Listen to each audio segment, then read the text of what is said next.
Picture this. It's a quiet, frankly, kind of comatose resort town on the shoreline of Lake Geneva. Yeah, very sleepy in the winter. Exactly.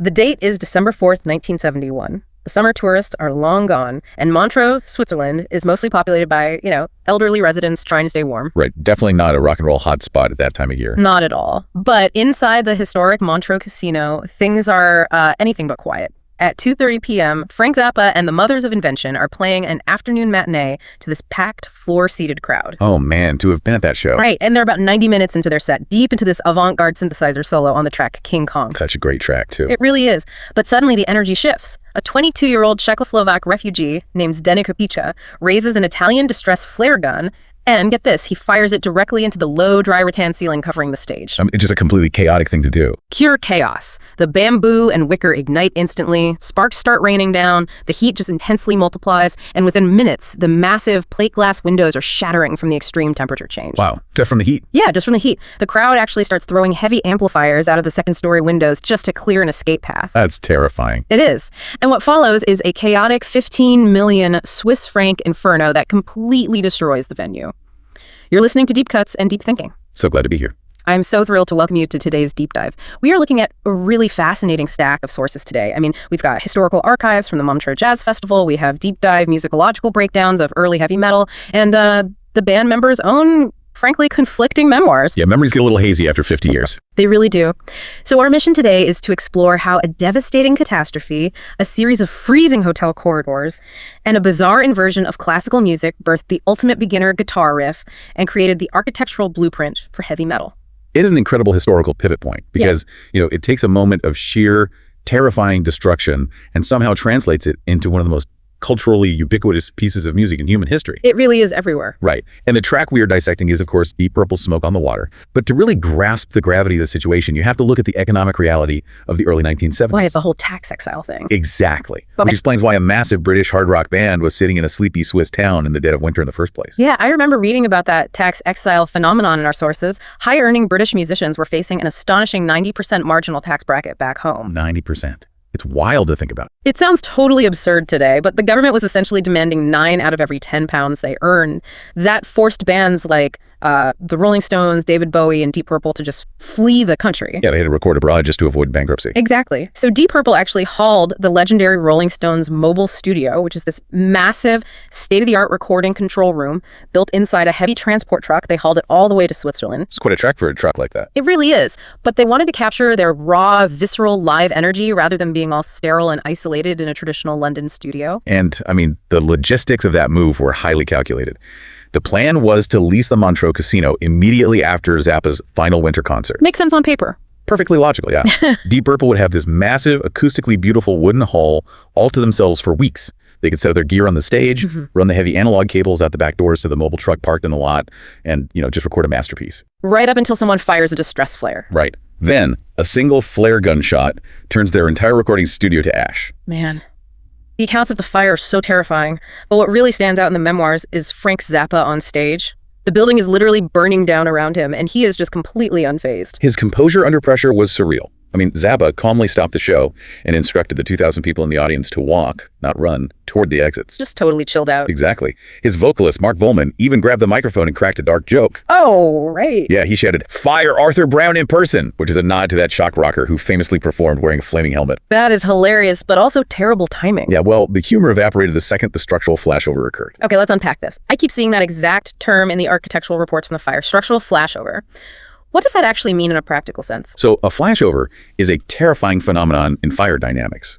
It basically happens when a room gets so incredibly hot that every single combustible surface, we're talking the floorboards, the velvet curtains, the wooden chairs, they all reach their ignition temperature simultaneously. Wait, all at once? All at once. The entire room essentially explodes into flames.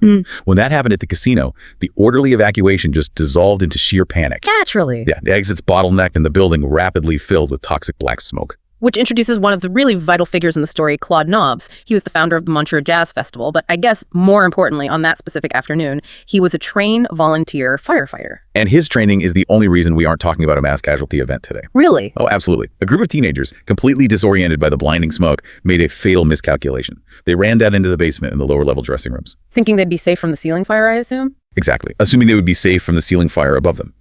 But Nobs understood immediately that the heavier carbon monoxide gas was sinking into the basement. Oh, wow. Yeah, and it would asphyxiate them within minutes.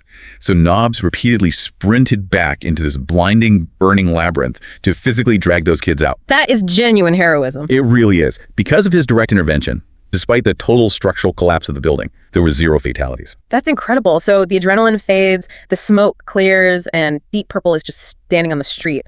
I think of this kind of like a space mission gone wrong, like Apollo 13. Oh, that's a good comparison. Right, like you spend months designing this perfect, highly technical mission, and suddenly the oxygen tank explodes. Now you have to build a carbon dioxide filter out of duct tape and spare manuals just to survive. It's purely about survival at that point. Yeah, so how does a band recover when their entire logistical foundation is destroyed overnight? I mean, they have an incredibly expensive rented recording truck, no venue, and basically 0 time left on their schedule. What's fascinating here is how that total loss of control acted as the ultimate creative catalyst. Really? How so? Well, up to this point in the early 70s, a lot of rock bands were leaning heavily into progressive pretensions. They relied on, over-engineered concepts, fantasy lyrics about wizards, and meticulous, frictionless studio layering. Very polished. Right. But when your venue burns down, you are instantly stripped of all that comfort.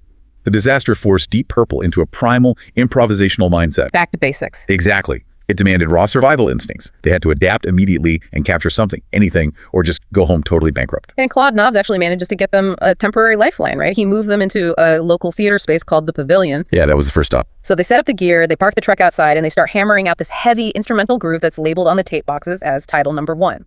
But the problem is, the Pavilion has absolutely 0 soundproofing. None at all. None.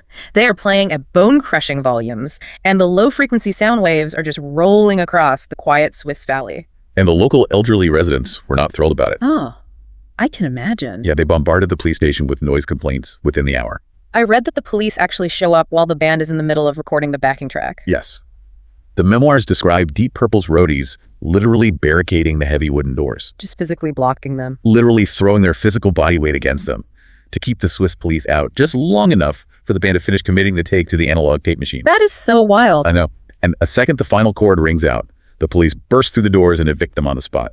So now they are back on the street, entirely out of options, but Claude Nobs scrambles one last time and unlocks the Grand Hotel de Terre Tête for them. A beautiful place, normally. Yeah, it's this massive, luxurious, Victorian-style hotel, but it is completely shut down for the winter season. The electricity is barely functioning, and crucially, it is totally unheated. Yeah, let's talk about the physical toll of that.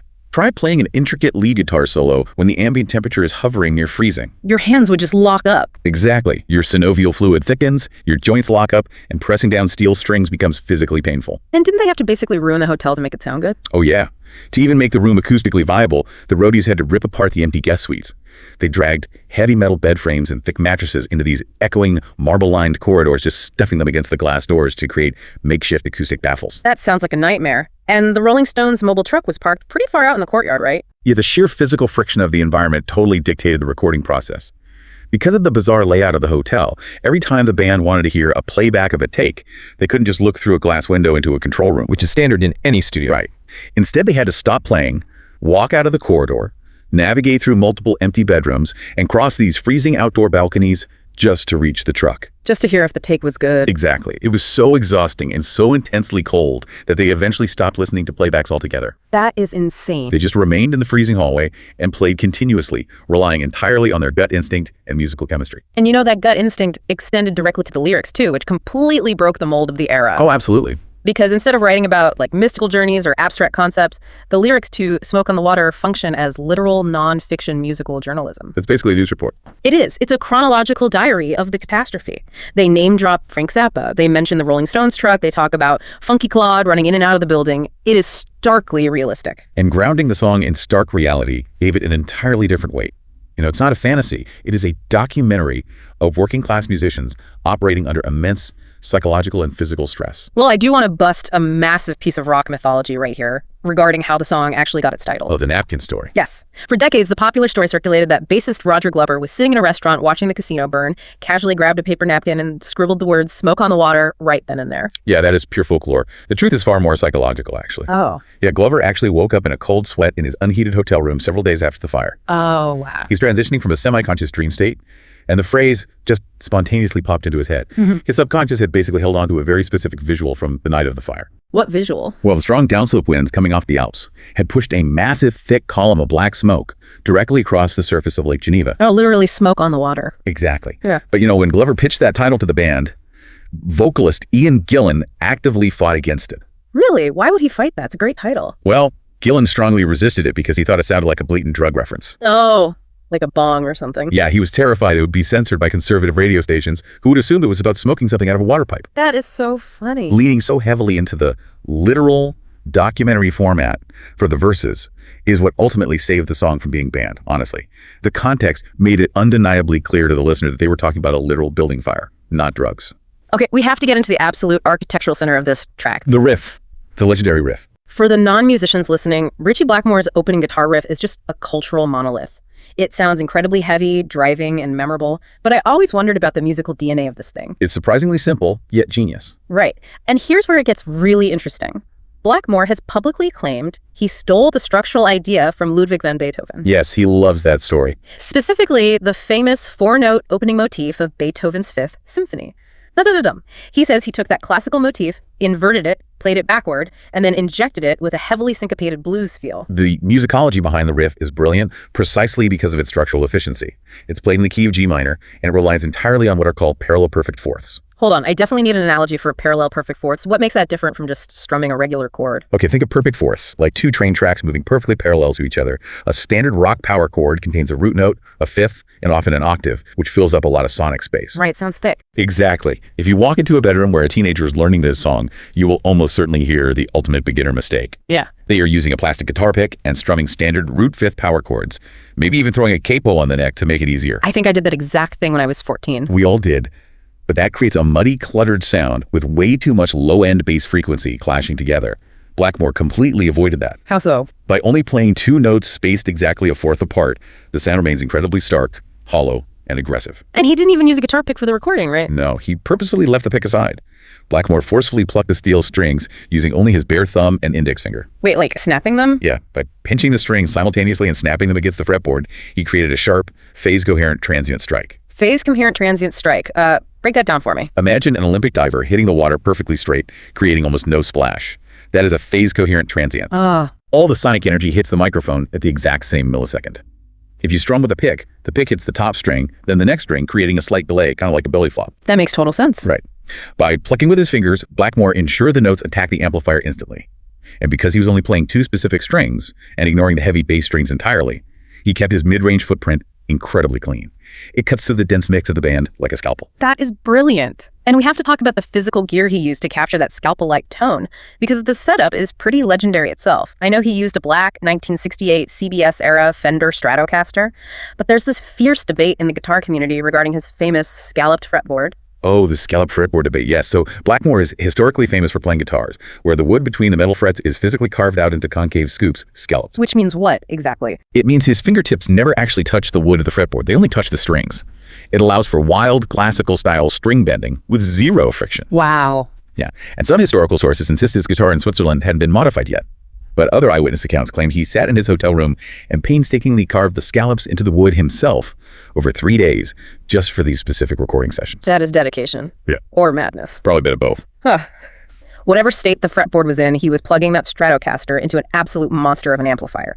He used a customized 200-watt Marshall major amp, but the factory engineers had hot-rodded the preamp section, so it was actually pushing nearly 400 watts of output. Which is just deafening. Deafening. And to get that biting, aggressive tone, he didn't use a standard distortion pedal. He ran his guitar signal directly into the microphone input of an AIWA reel-to-reel tape deck.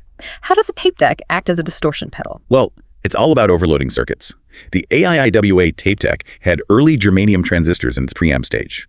When Blackmore hit those transistors with a powerful signal from his guitar, the tape deck just couldn't handle the voltage. I freaked out. Basically, yeah. It aggressively compressed the sound, squashing the loud peaks and boosting the quiet nuances, and clipped the sound wave. That added a thick layer of harmonic distortion before the signal ever even reached the Marshall amplifier. That chaotic chain of electronics is what birthed that distinct lead guitar tone. It is. Except, we cannot talk about that lead guitar tone without acknowledging the massive illusion hidden inside it. Oh, the John Lord secret. Yes, you aren't just hearing a guitar on that intro. The sheer weight of that riff comes from keyboardist John Lord. In the early 70s, rock organists almost always used a rotating Leslie speaker cabinet. It spins the sound around the room, creating this swirling, pretty Doppler effect. Very psychedelic. Right. But Lord bypassed the Leslie speaker entirely here. He took his Hammond C3 organ and plugged it directly into a heavily distorted Marshall guitar amplifier. He essentially weaponized a keyboard, turning it into a second fire-breathing rhythm instrument. That's a great way to put it. Yeah, and Lord perfectly mirrored every single note Blackmore played. When you listen to the final stereo mix, Blackmore's guitar is panned hard to the left speaker, and Lord's distorted organ is panned hard to the right. Oh, so it's a stereo spread. Exactly. Together, they fuse in the listener's brain into this singular, massive, double-tracked lead guitar sound. And when you stack Roger Glover's driving bass line underneath all of it, just pumping away on a single driving note, it becomes an unstoppable wall of mid-range frequency. I mean, I love it, but I have to throw a wrench into this architectural marvel, though. There's a persistent mystery surrounding the true originality of the riff. Ah, yes. Carlos Lyra. Exactly. Blackmore has his whole I inverted Beethoven story, but frankly, that feels like a bit of PR spin to sound like an intellectual classical composer. It does sound a bit rehearsed. Right. Mathematically, flipping Beethoven's fifth backward does not miraculously yield those highly specific syncopated double stops. But if you listen to Carlos Lyra's 1958 Bossa Nova composition, Maria Moita, which became a massive global hit in 1964 when Astrid Gilberto recorded it, it is genuinely shocking. The resemblance is undeniable. The melody, the phrasing, and the rhythmic syncopation of Lyra's piano intro are virtually identical to Deep Purple's heavy metal riff. Is it far more likely this was a case of subconscious plagiarism? Like maybe Blackmore just heard the Astrid Gilberto version playing on a radio in a London cafe and internalized the rhythm without realizing it? This raises an important question about how musical ideas permeate our cultural subconscious. We see this constantly in music history, Melodies drift across geographic borders and genres, lodging themselves in a musician's brain. Then they forget where it came from. Decades later, they spit it back out, genuinely believing they invented it. It is entirely plausible that Blackmore absorbed that Brazilian bossa nova rhythm subconsciously. What is truly remarkable, however, is Carlos Lyra's reaction to the entire phenomenon. Or rather, his lack of a reaction. Wait, what did he do? Lyra himself was completely unaware of the rock track's existence until the year 2004. No way, 2004. Yeah, and he never sued the band. He never demanded retroactive royalties. He seemed entirely unbothered that his delicate bossa nova melody had morphed into a global heavy metal anthem. Wow, that peaceful reaction from Lyra is deeply ironic when you consider the amount of internal drama and friction that was actually boiling over inside Deep Purple at the time. Oh, they were at each other's throats. Right, they were locked in a freezing corridor dealing with police evictions, and they were barely getting along as a unit. Blackmore in particular was an incredibly intense, demanding perfectionist. He was actively hoarding his best riffs for a future solo project and treating the band's material with immense scrutiny. His control over the band's creative output during those sessions was absolute and, honestly, often ruthless. Do you have an example? Yeah, for instance, while battling the cold in the Grand Hotel, the band recorded a track called When a Blind Man Cries. It was this beautiful, emotionally raw, slow blues ballad featuring an absolutely incredible vocal performance from Ian Gillan. I loved that track. Me too.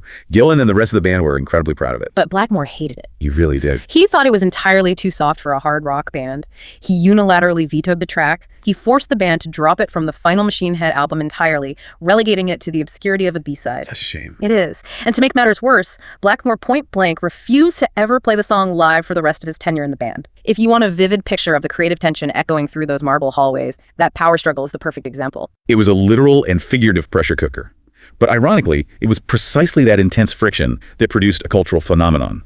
Though, if we look at the chart history, the path to becoming a phenomenon was shockingly slow. Yeah, that chart history blew my mind. Smoke on the Water was not an instant hit. Not at all. When Machine Head was released, neither the band nor the record label thought the song was single material. They actively pushed a different track called Never Before as the lead promotional single, and it completely flopped. Yeah, it didn't do well. It stalled out at number 35 on the UK charts. Deep Purple barely even played Smoke on the Water on their immediate tours. It is the American listeners who single-handedly resurrected the track, actually. Really? How? Well, underground, progressive FM radio DJs in the United States started spinning the long 5-minute and 41-second Deep album cut organically. The listener response was so overwhelmingly positive that Warner Brothers finally realized what they had. He saw the potential. Exactly. They edited the track down, cutting out some of the solo sections to create a punchy, radio-friendly 3-minute and 54-second version. It finally hit the charts, peaking at number 4 on the U.S. Billboard Hot 100 on July 28th, 1973. Which is completely insane because the United Kingdom didn't even get a domestic single release of the song until March 1977. 5 years later. It took 5 full years for their home country to officially release it as a single. But once it hit the global consciousness, it became so ubiquitous that it birthed an actual retail phenomenon known as the guitar store curse. Ah, yes, the infamous forbidden riff. Starting in the late 70s on Denmark Street in London, which is the historic hub of British music shops, lined with guitar retailers, store owners started putting up physical signs banning customers from playing Smoke on the Water. I've seen pictures of those signs. Right. The retail employees were being driven to the brink of psychological collapse by endless waves of teenagers walking in, picking up cheap guitars, and playing the riff incorrectly. Usually strumming power chords with a plastic pick and way too much distortion. Exactly, through awful solid-state practice amps. It became the ultimate rite of passage for every aspiring guitarist. But that sheer ubiquity also proved the song's power as a universal language. You see this illustrated perfectly in 1989 with the Rock Aid Armenia project. Oh, that was a massive undertaking. Yeah. Following a catastrophic earthquake, the music industry organized a charity recording of the song. You had these absolute titans of rockets.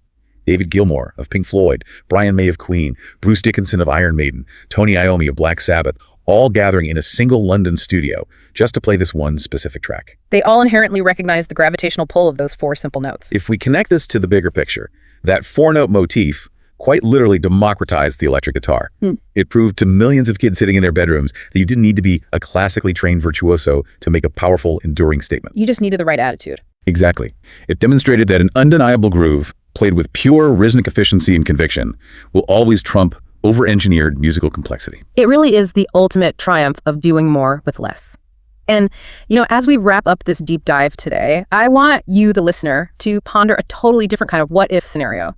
We just spent this time exploring how the freezing cold, the lack of playbacks, and the sheer panic forged the primal energy of this heavy metal blueprint. Right, all that friction. Yeah, it really makes you wonder about the music being made today. With infinite digital tracks, perfectly heated luxury studios, auto-tune, and endless time to tweak every single frequency, are we accidentally killing the very friction required to make the next iconic rock anthem? Are we making it too easy? Exactly. Does greatness actually require a little bit of smoke and a lot of panic? A fascinating question.